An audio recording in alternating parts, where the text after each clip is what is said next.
Hello guys, welcome to my channel GK current affair circle. आज मैं बताने वाला हूँ सीआरपीएफ वैकेंसी के बारे में, जो सेंट्रल रिजर्व पुलिस फोर्स में पैरामेडिकल स्टाफ एग्ज़ाम 2020 के अंडर ये पोस्ट निकाली गई है। Total number of post 789 post है, यानी 789 पोस्ट है। और इसकी ओपनिंग डेट है फॉर्म भरने की 20/7/2020 और क्लोजिंग डेट है ओपनिंग डेट पर 20/7/2020 और क्लोजिंग डेट है 31/8/2020। और इसका फॉर्म मोड रहेगा ऑफलाइन मोड रहेगा।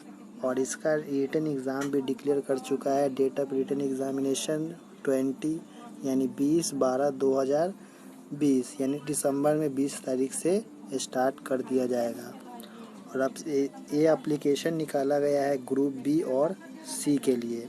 नॉन मिनिस्ट्रियल, नॉन गैजेट और कॉम्बिनेट paramedical staff central police force की तरफ से निकाली गई है। चलिए बताते हैं कितना पोस्ट, कौन कौन सा पोस्ट निकला है। तो सब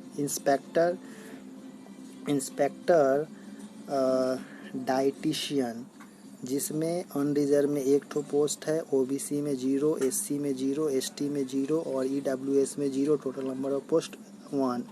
और पे स्केल रहने वाली है 44,900 से 1,42,400 तक, यानी लेवल 7 का 7वां वेतन दिया जाएगा। और इसका क्वालिफिकेशन है BSc home science, home economics with nutrients as subject और इक्विवेलेंट फ्रॉम रिकॉग्नाइज्ड बोर्ड या सेंट्रल और स्टेट का होने से चलेगा। और उसके संग संग डिप्लोमा डाइटिक्स में डिप्लोमा होना चाहिए या मास्टर होने से भी चलेगा, फूड होम साइंस वगैरह में। और इसका एज रहेगा 30 साल के अंदर तक और रिलैक्सेशन ले सकते हैं इसके अलावा। और बताते हैं सेकंड नंबर पोस्ट है सब इंस्पेक्टर स्टाफ नर्स, जो कि इसमें 81 पोस्ट है टोटल जनरल में। उसके बाद आप देख सकते हैं सीक्वेंस पे दिया है, नोटिफिकेशन पढ़ने के बाद पता चल जाएगा। और सैलरी भी देख ही सकते हैं। और इसका क्वालिफिकेशन है 12th पास और pass the 3.5 year course in diploma in general nutrition, ये भी होना चाहिए। और register as a nurse of nurse और मिडवाइफ और central nursing council of staff nursing council. और एज 30 साल से अंदर में हो जाए, रिलैक्सेशन आप ले सकते हैं। इसका क्राइटेरिया दिया हुआ है, पूरा पढ़ने पर पता चल जाएगा। और तीसरा नंबर पोस्ट दिया हुआ है सब इंस्पेक्टर का, यानी रेडियोग्राफर का। टोटल जनरल में 4 है, बाकी आप देख सकते हैं कि कितना दिया हुआ है। और सैलरी भी देख सकते हैं। और इसके लिए आपको इंटरमीडिएट यानी 10+2 चाहिए with science as a subject equivalent. और इसके साथ साथ आपको डिप्लोमा और सर्टिफिकेट 2 ईयर कोर्स जरूर होना चाहिए, जिसमें radio diagnosis from an institution of the central. और एज इसका 30 साल के अंदर में होना चाहिए। बाकी आप रिलैक्सेशन देख सकते हैं इस नोटिफिकेशन के माध्यम से। और बताते हैं कि 4 नंबर जो पोस्ट है असिस्टेंट सब इंस्पेक्टर फार्मासिस्ट, यानी 30 पोस्ट है जनरल में। और देख सकते हैं इसमें टोटल क्या है पोस्ट, इसमें 14, बाकी सब दिया हुआ है। और 29 सैलरी। और इसमें इक्विवेलेंट 12 पास होना चाहिए, 2 ईयर डिप्लोमा फार्मेसिक्स। और salary register as a pharmacy under 1948 के एक्ट के द्वारा आपको फार्मेसी में रजिस्टर होना चाहिए। और 25 साल के लग तक अंदर में होने से चलेगा एज क्राइटेरिया। बाकी आप रिलैक्सेशन देख सकते हैं। और 5 नंबर पोस्ट है असिस्टेंट सब इंस्पेक्टर फिजियोथेरेपी। बाकी पोस्ट आप देख सकते हैं कितना है। और सैलरी भी दिया हुआ है। और 10+2 चाहिए इसके लिए, कहीं कोई भी बोर्ड और यूनिवर्सिटी से होने से चलेगा। और बैचलर इन फिजियोथेरेपी 3 साल का डिप्लोमा होना चाहिए। और council technician education and central, बाकी पढ़ के समझ ली। और 20 साल से 25 साल के अंदर में होने से आप इस फॉर्म को इस पोस्ट। तो 6 नंबर में दिया हुआ assistant sub inspector dental technician का, जिसमें जनरल का पोस्ट 3 है, बाकी आप देख सकते हैं। और इसका सैलरी भी अच्छा खासा है। और इसका क्वालिफिकेशन है matriculation with science as subject और 2 ईयर डेंटल हाइजीनिस्टिक में कोर्स होना चाहिए, यानी डेंटल काउंसिल ऑफ इंडिया के थ्रू से। और इसका एज क्राइटेरिया है 20 से 25 साल के अंदर में। और 7वां नंबर देखते हैं असिस्टेंट सब इंस्पेक्टर यानी लेबोरेटरी टेक्नीशियन का पोस्ट है और 28 जनरल में है। बाकी आप नोटिफिकेशन पढ़ के समझ लीजिए अपने कैटेगरी के हिसाब से। और लेवल 5 का सैलरी रहने वाला है और इसका क्वालिफिकेशन मैट्रिकुलेशन है विद साइंस। और इसमें एक और क्राइटेरिया है मैंने डिप्लोमा और सर्टिफिकेट में मेडिकल लेबोरेटरी में होना चाहिए, ठीक है। और वो भी स्टेट गवर्नमेंट या सेंट्रल गवर्नमेंट होने से चल जाएगा। और इसका एज है 20 से 25 साल के अंदर में।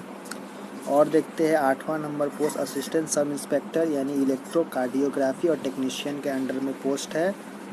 और एक पोस्ट है टोटल इसमें जनरल में, बाकी सब में नहीं है, 0-0 देख रहे हैं। और लेवल 5 का सैलरी रहने वाला है और मैट्रिकुलेशन साइंस होना चाहिए क्वालिफिकेशन में। Certificate in electro cardiography technology from recognize by all India council. और इस क्राइटेरिया 20 से 25 साल के अंदर में है।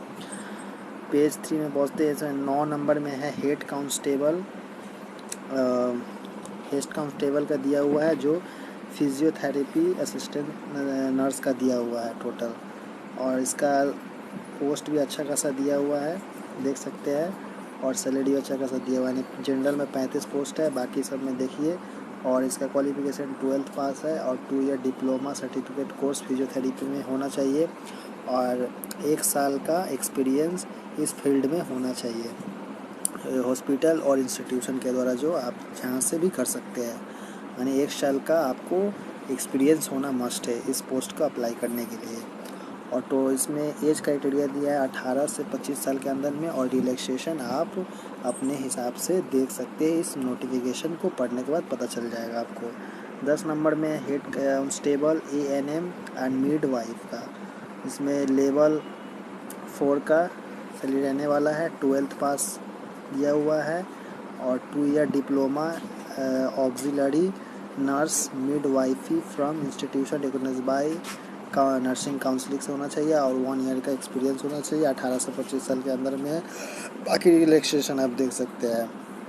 11वां नंबर पोस्ट है हेड कांस्टेबल डायलिसिस टेक्नीशियन का, जिसमें 5 पोस्ट निकाला गया है जनरल में। अब बाकी आप कैटेगरी के हिसाब से देख सकते हैं। टोटल लेवल 4 का सैलरी रहने वाला है और 12th पास इसमें चाहिए और 2 ईयर का डिप्लोमा चाहिए टेक्नीशियन में, डायलिसिस टेक्निक्स में।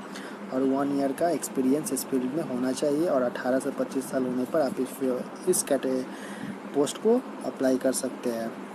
और अप्लाई मोड आप जानते हैं ऑफलाइन है, आप फॉर्म भर के इसके ऊपर मैं वीडियो बनाऊंगा किस तरह आप इस फॉर्म को अप्लाई कर सकते हैं। तो इस वीडियो को पूरा देखिए और आने वाला वीडियो को भी ज़रूर देखिएगा। इस चैनल को सब्सक्राइब करने पर आप देख सकते हैं। 12th नंबर पोस्ट है हेड कांस्टेबल एक्सरे में जूनियर असिस्टेंट का दिया हुआ पोस्ट है। पोस्ट भी अच्छा खासा दिया हुआ है, जनरल में 35 है। बाकी देखिए लेवल 4 का सैलरी है, मैट्रिकुलेशन साइंस होना चाहिए और diploma certificate in year of 2 year experience होना चाहिए, जिसमें रेडियो का होना चाहिए कोर्स। और 20 से 25 साल के अंदर में है। 1/8/2020 के अंदर में आपको सभी में इसमें दिया हुआ, सभी का अलग अलग दिया हुआ है कि कौन सा डेट से आपका एज काउंट किया जाएगा। तो देखते हैं आगे। 13 नंबर पोस्ट है हेड कांस्टेबल। चलिए फास्ट में देखता हूँ, आप पढ़ने के बाद आपको पता चल जाएगा किस तरह है। हेड कांस्टेबल लेबोरेटरी असिस्टेंट का 4 पोस्ट है, लेवल 4 का है, मैट्रिकुलेशन। 14 नंबर में हेड कांस्टेबल इलेक्ट्रीशियन का है। 15 नंबर में हेड कांस्टेबल स्टेवर्ड का है। 16 नंबर में कांस्टेबल मसालची का है। 17 नंबर में कांस्टेबल कुक का है। और 18 नंबर जो पोस्ट है ये सभी लोग भर सकते हैं जो 10th पास सिंपल रहेंगे। और 50 पोस्ट जनरल में। बाकी आप देखिए सैलरी भी अच्छा खासा, मैट्रिकुलेशन सिर्फ होना चाहिए और इंग्लिश और हिंदी में आपका मतलब मस्ट राइटिंग और रीडिंग दोनों कंप्लीट मतलब होना चाहिए, जो आप बोल सकते हैं और लिख सकते हैं। और लोकल लैंग्वेज यानी कोई भी, जैसे बंगाल में रहते हैं तो बंगला होना चाहिए, बिहार में रहते तो हिंदी जानना चाहिए। हर स्टेट का एक लोकल लैंग्वेज अपना अपना रीजनल लैंग्वेज होता है। उसका एज है 18 से 23 साल तक। और कांस्टेबल धोबी का भी देखिए पोस्ट कुछ कमी है पर ठीक ही है, लेवल 4 का है, मैट्रिकुलेशन। इसमें एक्सपीरियंस 1 ईयर का मांगा हुआ है, मेडिकली फिट होना चाहिए। इसमें देखिए 20 पोस्ट में भी सेम ही दिया हुआ है। सिर्फ कांस्टेबल सफाई कर्मचारी में सिर्फ आपको एक्सपीरियंस वगैरह कुछ नहीं मांगा है, सिर्फ आपको 10th पास होने से ही चलेगा, और हिंदी इंग्लिश तो जानकारी सभी को हो ही जाता है। 21 नंबर में टेबल बॉय का दिया हुआ है वेटरनरी में, कांस्टेबल वेटरनरी, जिसमें 10+2 बायोलॉजी डिग्री और डिप्लोमा और certificate relevant stock and management. तो इस तरह आप इस को पढ़ लीजिए और अपने कैटेगरी के हिसाब से भरिए कौन सा पोस्ट के लिए आप एलिजिबल है, आपका एजुकेशनल क्वालिफिकेशन क्या है, तो आप इस तरह भर सकते हैं। आगे देखते हैं। वीडियो लंबा हो रहा है पर आपके लिए हेल्पफुल है, पूरा देखिए वीडियो को। देखिए एक्सप्लेनेशन सभी चीज़ का दिया है, पढ़ने के बाद आपको पता चल जाएगा कि किस तरह पढ़ना है। हाइट दिया हुआ है अनडिजर्व EWS SC और OBC के लिए 170 सेंटीमीटर, मेल के लिए 170 सेंटीमीटर मेल के लिए दिया हुआ है, और फीमेल के लिए 157 सेंटीमीटर, और चेस्ट में सिर्फ मेल का मापा जाएगा 80 सेंटीमीटर बिना फुलाए, और फुलाने के बाद 85 सेंटीमीटर यानी 5 सेंटीमीटर का एक्सपेंशन होना ज़रूरी है। और चेस्ट वगैरह सब दिया हुआ है कौन सा कैटेगरी का, जैसे मिजोरम, मेघालय, मणिपुर, बाकी से वहाँ से आपको रिलैक्सेशन दिया जाएगा। रेस में 7 मिनट में 1 माइल यानी 1.6, 7.5 मिनट में यानी 7 मिनट 30 सेकेंड में 1.5 किलोमीटर का रनिंग मेल के लिए, और फीमेल के लिए 800 मीटर का रनिंग 6 मिनट में। लॉन्ग जंप होगा 10 फीट 3 चांस में दिया जाएगा, और फीमेल के लिए 6 फीट 3 चांस में दिया जाएगा। मेल के लिए हाई जंप 3 फीट 3 चांस में दिया जाएगा, और फीमेल के लिए 2.5 फीट 3 चांस में दिया जाएगा। फिजिकल स्टैंडर्ड दिया हुआ है, बाकी सब देखिए किस तरह। 170 सेंटीमीटर हाइट है फीमेल के लिए, 157 और मेल के लिए 170 सेंटीमीटर। चेस्ट एक्सपेंशन दिया हुआ है, नॉट अप्लीकेबल फीमेल के लिए, बाकी सब पढ़ सकते हैं। क्या दिया हुआ है अच्छा खासा, हर राज्य का अलग अलग कुछ क्राइटेरिया छूट दिया हुआ है। मोस्ट इम्पॉर्टेंट है कि सभी का क्वेश्चन रहने वाला है कि एग्ज़ामिनेशन सेंटर कहाँ पर होगा। इसका एग्ज़ामिनेशन सेंटर टोटल 9 है, जो कि न्यू दिल्ली, हैदराबाद, गुवाहाटी, जम्मू, प्रयागराज, अजमेर, नागपुर, मुजफ्फरपुर और पालिमपुरम में होने वाला है इसका एग्ज़ामिनेशन सेंटर। आप देख सकते हैं कि कौन सा आपका नियर बाई स्टेट पड़ता है, इसके इस स्टेट के नियर बाई आप रहते हैं, उसी के हिसाब से आप चूज़ कर सकते हैं। जो ऑफलाइन मोड फॉर्म आप भरेंगे उसमें आपको इस 9 में से किसी एक कोई आप चूज़ करके दे सकते हैं। मैं आगे आने वाले वीडियो में बताऊंगा किस तरह फॉर्म फिलअप किया जाएगा।